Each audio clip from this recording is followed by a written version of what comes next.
This is how I do microneedling at home using Banisher 2.0. By the way, this is how my skin look now.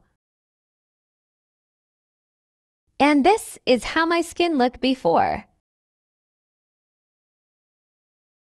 To start the procedure, first I will use the Banish Pumpkin Enzyme Mask to exfoliate my skin. Leave it for 15 minutes, then wash it. And this is my skin after washing my face. Just need to disinfect the tool for 5 minutes before using it on your skin. Then let it air dry for 2 minutes. To use the tool, just press it on your skin 3 to 5 times on each area. And don't use it on your active pimple. After using it, disinfect it again, clean it, and properly store it to avoid contamination. You can reuse the tool up to 8 times and dispose it after.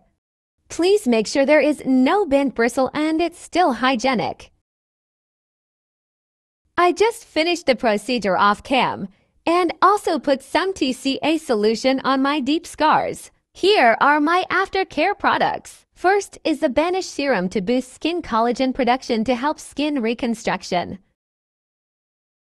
Next, Banish Vitamin C Cream to moisturize skin and to help lighten hyperpigmentation, dark spots, and pimple marks. Alright, that's it. Thank you so much. Bye. Mwah.